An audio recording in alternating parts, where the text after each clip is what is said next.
ছেলে নাকি নেশা করে, আজকে শ্বশুর বাড়ি এসে নেশা করছে। তোমরা এখন যাই দেখো তোমাদের জামাই ছেলে কিন্তু স্মার্ট হ্যান্ডসাম হিরো, পয়সার কোনো অভাব নেই। এই আমি আপনাদেরকে মনে রাখবেন বলে এখন শরীফ থেকে শরীফে একটা শব্দ বের হয়েছে না, এইটা ছিল হযরত লূত আলাইহিস সালামের জামানায়। ব্যভিচার এটাকে বলা হয় বলৎকার, ঠিক কিনা বলেন? সমকামিতা, একটা পুরুষ একটা পুরুষের দিকে আসক্ত হওয়া। আমি সব সময় বলি the rich are not always happy, ধনীরা সব সময় সুখী নয়।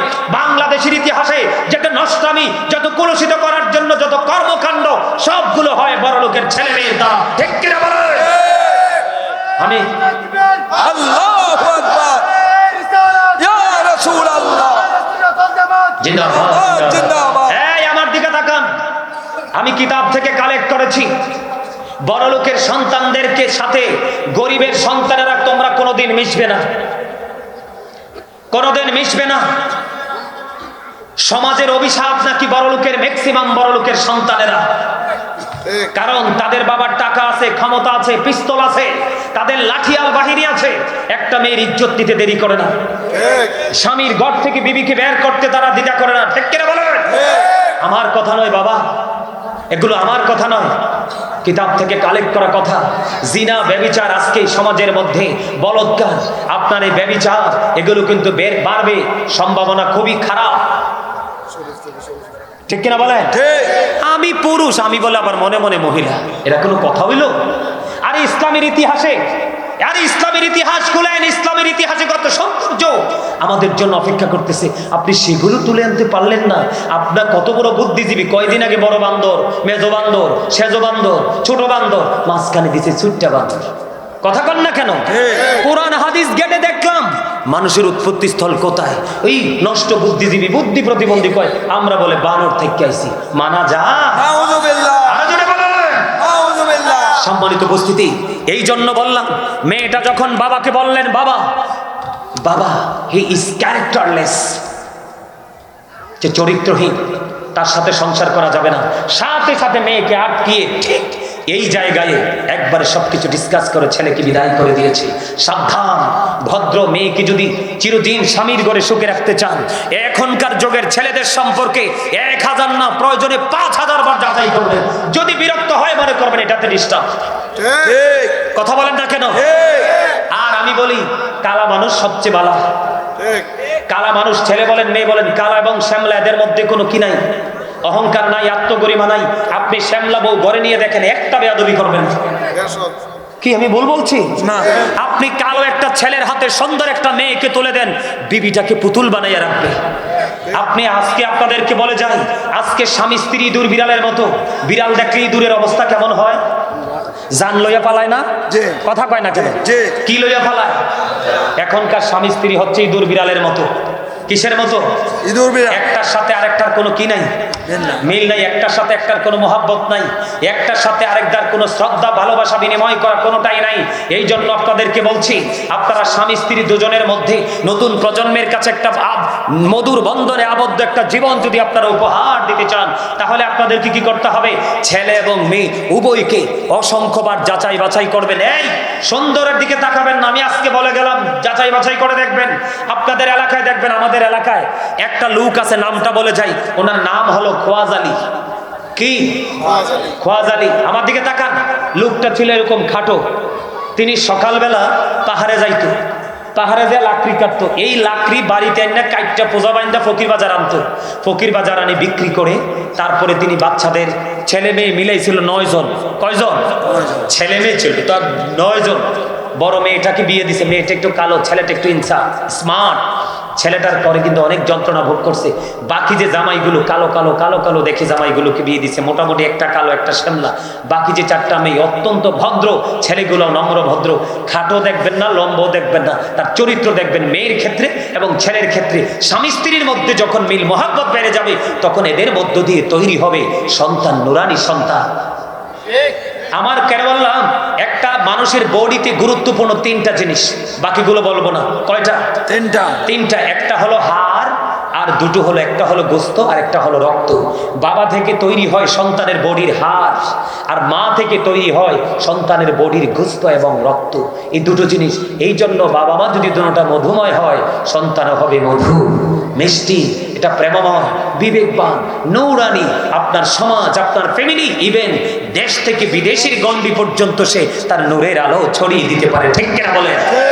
এই জন্য আপনাদেরকে এই জিনিসগুলোর দিকে লক্ষ্য রাখতে হবে। আর এই জিনিসগুলোর দিকে লক্ষ্য রাখতে হলে ছেলে মেয়ের ক্ষেত্রে আপনারা সব সময় ছেলে দেখতে যাবেন এবং মেয়ে দেখতে যাবেন, একজন দক্ষ আলেম নিয়ে যাবেন। কি নিয়ে যাবেন? আপনার মসজিদের ইমাম সাহেব হোক বা পরিচিত কোনো আলেম হোক, দক্ষ একজন আলেম নিয়ে যাবেন। তার দ্বারা ছেলে মেয়ে যাচাই বাছাই করবেন, দেখবেন সংসারে মোটামুটি সুখ ফিরে মধুর বন্ধনে আবদ্ধ হবে। আজকের সমাজ, আজকের জাতি একবারে ধ্বংস। এই দুনোটার সংসার হচ্ছে ইঁদুর বিড়ালের মতো, বাচ্চাও হচ্ছে শিয়াল কুকুরের মতো। পুরো সমাজের মধ্যে মদ খাওয়া, গাঁজা খাওয়া, নেশা করা, যত ধরনের নষ্ট কাজের উৎসাহ দেন, দেখবেন যুবকরা চলে আসবে। আর ভালো কাজের জন্য পায়ে ধরে আনা যায় না, তার কারণ তাদের সমস্যাটা গোড়ায়। আর আমি আমার দিকে তাকান, এখনকার কি আমাদের সমাজে বিয়ে মুসলমানিতে গান বাদ্যযন্ত্র হয় কি হয় না? এটা কেন বেশি হয় জানেন? এখনকার ছেলেরা কেন এই গান বাদ্যযন্ত্রের দিকেই তারা আসক্ত? তার কারণ হলো ছেলের বাড়িতেও ঢোল বাজছে, বিয়ের দিন মেয়ের বাড়িতেও ঢোল বাজছে, দুজনে ঢোল বাজাই একত্রিত হয়েছে, আর বাচ্চাও এটা আইছে ঢোলের মতো হইয়া। ঠিক ঠিক ঠিক কি মিথ্যা কইছি? এই মিয়া ধরেন এটা মোবাইল, আপনি লাগাই দেন গাজী সুলাইমানের গজল।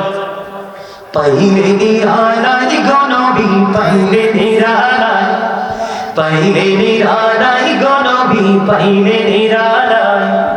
দুই কদমে চুমু খাবো, দুই কদমে চুমু খাবো, চরণে ধুলি মাখবো গায়ে, পাইলে নিরালাই গনবী, পাইলে নিরালাই।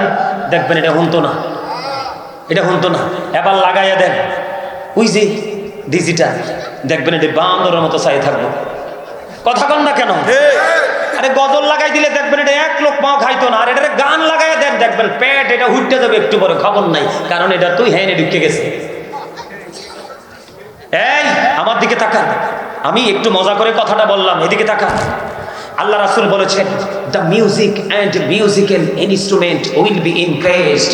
গান বাদ্যযন্ত্র বেড়ে যাবে কিয়ামতের আগে, এটা কিয়ামতের অন্যতম একটা আলামত। এই আল্লাহ রাসূল বলেছেন, কিয়ামতের পূর্বক্ষণে পৃথিবীতে কিছু মানুষের চেহারাটা বিকৃত হয়ে যাবে, মাটির মধ্যে তাদেরকে গ্রথিতকরণ করা হবে।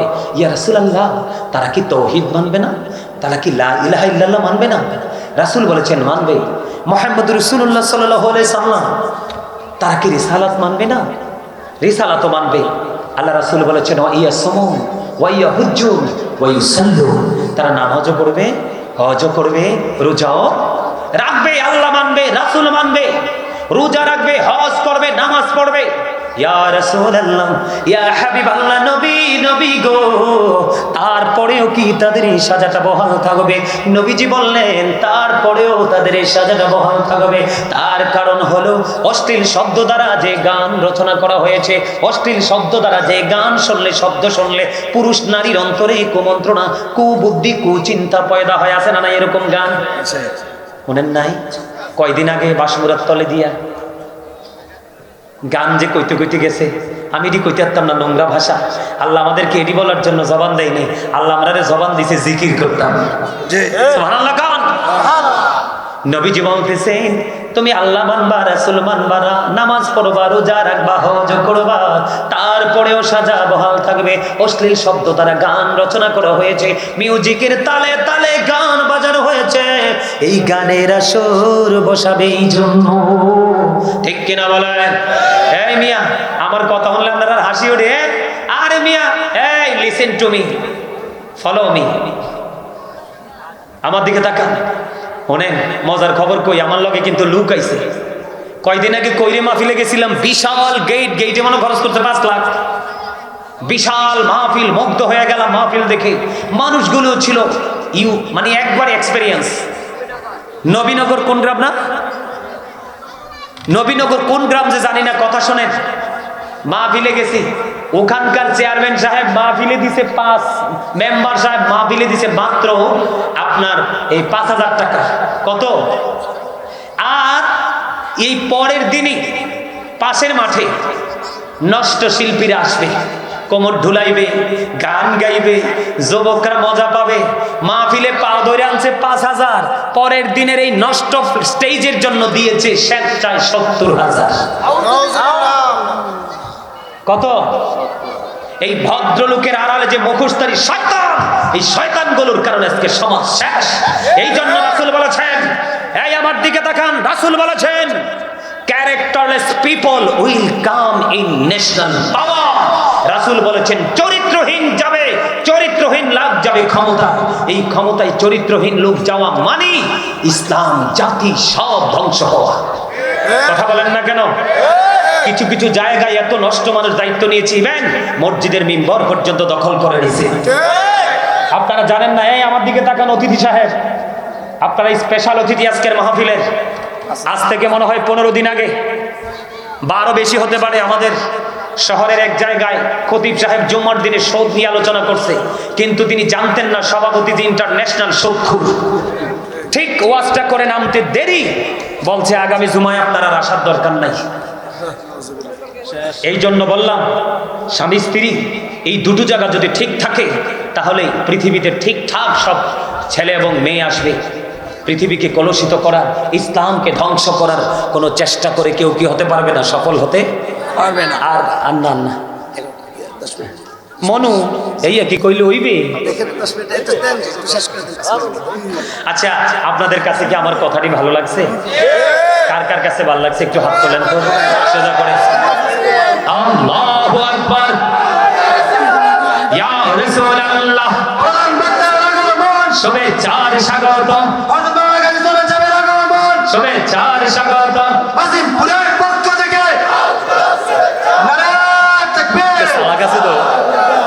আরে তুই খুব সালাক, তুই কিন্তু লাল গোলাপ শুভেচ্ছা দিয়ে লাইছে আমারে, বুঝছেন? আলহামদুলিল্লাহ কোন। আচ্ছা, যেহেতু আমাকে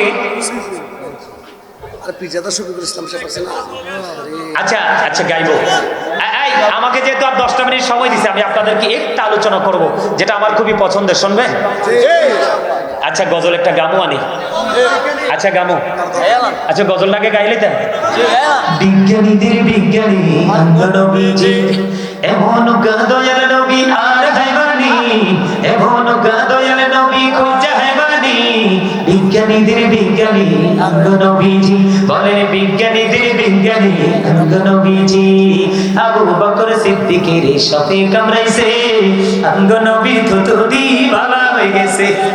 আবু বকর সিদ্দিকের সাথে কামড়াইছে, নবীর থুতু বালা হয়ে গেছে।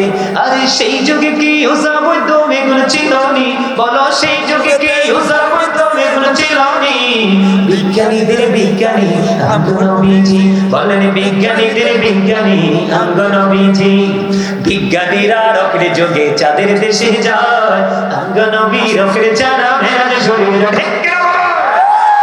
এটা আমার নবীর মুজিজা কিনা?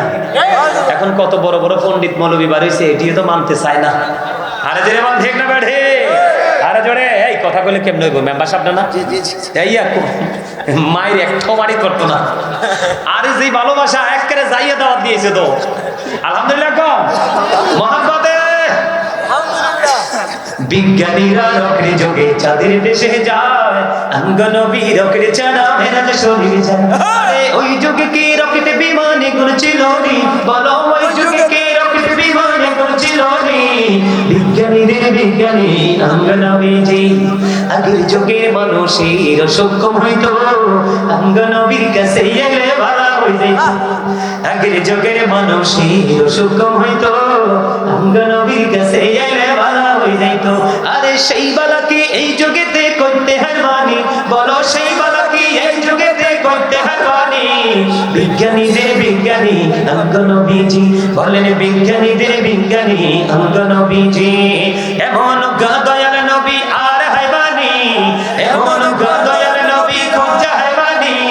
বিজ্ঞানীদের বিজ্ঞানী নবীজি, মারহাবা। বরিশালের তারা কি মেসেজ লাগছে আমরা জানেননি, কয় হুজুর এটা তো নোয়াখালী এবং ফেনীর ভাষা। হ্যাঁ, নোয়াখালীর ভাষা গজল গাইছেন হুজুর, আমরা অনেক বেশি খুশি হব যদি আমাদের বরিশালের ভাষায় এই গজলটা আপনি গান। মারহাবা কর, চেষ্টা করতেছি, বরিশালের ভাষা জানি তো, বরিশালের ভাষা ট্রান্সলেট করে গাইব। আলহামদুলিল্লাহ। আমি কিন্তু শুরুটা করেছিলাম এভাবে, কিন্তু চেষ্টা করেছি অন্যভাবে। আমি আবার একটু শুরুর দিকে ফিরে যেতে চাই আপনাদেরকে নিয়ে। এই যে দুরূদ পড়া নিয়ে আমি কথা বললাম, দুরূদের ফজিলত সম্পর্কে একটু কথা বলবো। বন্ধুরে আমার, জুমার দিনে কেউ যদি প্রাণের নবীকে ভালোবাসিয়া মাত্র 80 বার যদি দুরূদ পড়তে পারো রে, 80 বছরের সগীরা গুনাহ আমার আল্লাহ মাফ করে দেয়। তাহলে যেখানে যাবেন নবীর প্রেমের দুরূদ পড়তে রাজি আছেন তো? আছে। আর বলে আছে। বন্ধুরে আমার, দাইলামি শরীফের মধ্যে এসেছে হাদিস খানা। হাদিসের রাবী হলেন হযরতে আনাস রাদিয়াল্লাহু তাআলা। আমার নবী, আপনার নবী, দু জাহানের বাদশা নবী, তিনি বন্ধু বলে দিয়েছেন, আমার দিকে তাকান, তিনি বলে দিয়েছেন, কেউ যদি প্রতিদিন প্রাণের নবীকে ভালোবাসিয়া 1000 বার যদি দুরূদ পড়তে পারো প্রতিদিন, মনে রাখবেন হাদিস খানে এসেছে বন্ধু দাইলামি শরীফের মধ্যে। কোথায়? দাইলামি শরীফের মধ্যে এসেছে, কেউ যদি প্রতিদিন প্রাণের নবীকে ভালোবাসিয়া যদি 1000 বার যদি দুরূদ পড়তে পারো রে, তাহলে জান্নাত না দেখা পর্যন্ত মরণ হবে না। তাহলে দুরূদ ছাড়বেন নি কোনোদিন? সবচেয়ে বড় ভয়ঙ্কর জায়গা ফুলছেরা। জিবরাইল আলাইহিস সালাম কথা দিয়েছে, তুমি সকাল থেকে সন্ধ্যা কোনো টাইম টেবিল নাই, পবিত্র অবস্থায় নবীর প্রেমের দুরূদ পড়তে থাকো। 30,000 বছরের রাস্তা ফুলছেরাতের পর আমি জিবরাইল কথা দিলাম পার করে দিব। এবার আসেন জিকির। আল্লাহ বলেছেন, ইয়া আইয়ুহাল্লাযীনা আমানু যিকুরুল্লাহা যিকরান কাসীরা ওয়া সাব্বিহুহু বুকরাতাও ওয়া আসীলা। আল্লাহ রাব্বুল আলামিন বলেছেন, ঈমানদারদেরকে ডেকে ডেকে তোমরা বেশি বেশি করে জিকির করো, সকাল থেকে সন্ধ্যা আল্লাহর পবিত্রতা ঘোষণা করো। জিকিরটা কেমন করে করো? ফাযকুরুল্লাহা কিয়ামান, দাঁড়িয়ে দাঁড়িয়ে জিকির করো, কুউদান, বসে বসে জিকির করো, ওয়া আলা যুনুবিকুম, শুয়ে শুয়ে জিকির করো। মাসিমপুরের আমার যুবক, আমার ভাই, আমার বাবারা, আমার মা বোনদেরকে বলবো গো, জিকির বেশি বেশি করে করবা।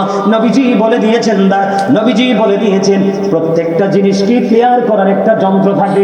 মানুষের মনের ঘরের ময়লা পরিষ্কার করার যন্ত্র জিকির। যেরকম না সুবহানাল্লাহ। বন্ধুরে আমার, জিকির কিন্তু জবান দিয়েও করা যায়, অন্তর দিয়েও করা যায়। আল্লাহর হাবিব বলেছেন, জবান এবং অন্তর দুটো মিলে যে জিকির করা হয়, ওই জিকির হলো সবচেয়ে উত্তম জিকির।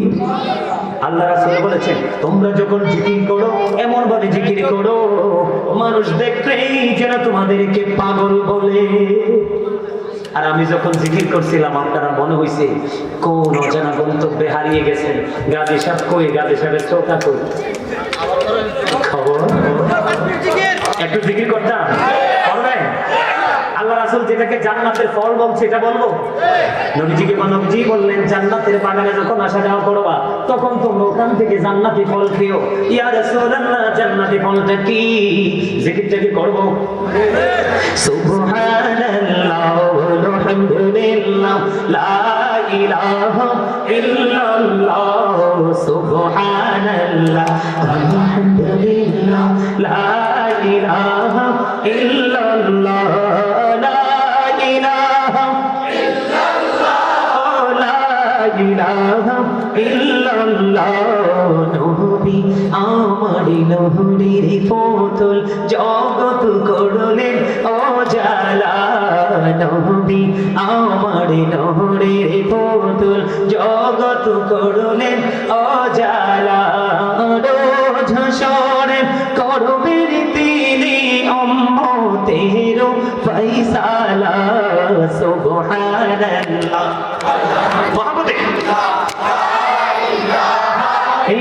ইল্লাল্লাহ, সুবহানাল্লাহ আলহামদুলিল্লাহ লা ইলাহা ইল্লাল্লাহ, লা ইলাহা ইল্লাল্লাহ, লা ইলাহা ইল্লাল্লাহ। আরশে কুরসি লৌহ কলম সৃষ্টি যাহার অসিলা। আরশে কুরসি লৌহ কলম সৃষ্টি যাহার অসিলা। নিজে আল্লাহ খুশি হইয়া নাম রাখলেন হাবিবুল্লাহ। সুবহানাল্লাহ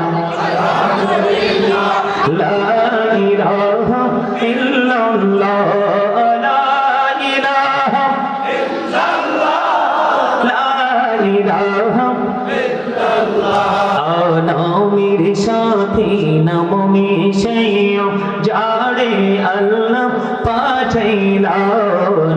मेरे साथी नमोमी शेया जारे अल्लाह पाठैला जे अल्लाह दोस्त बोले तार प्रेमी मौजिला सुबहानल्लाह अल्हम्दुलिल्लाह सुबहानल्लाह अल्हम्दुलिल्लाह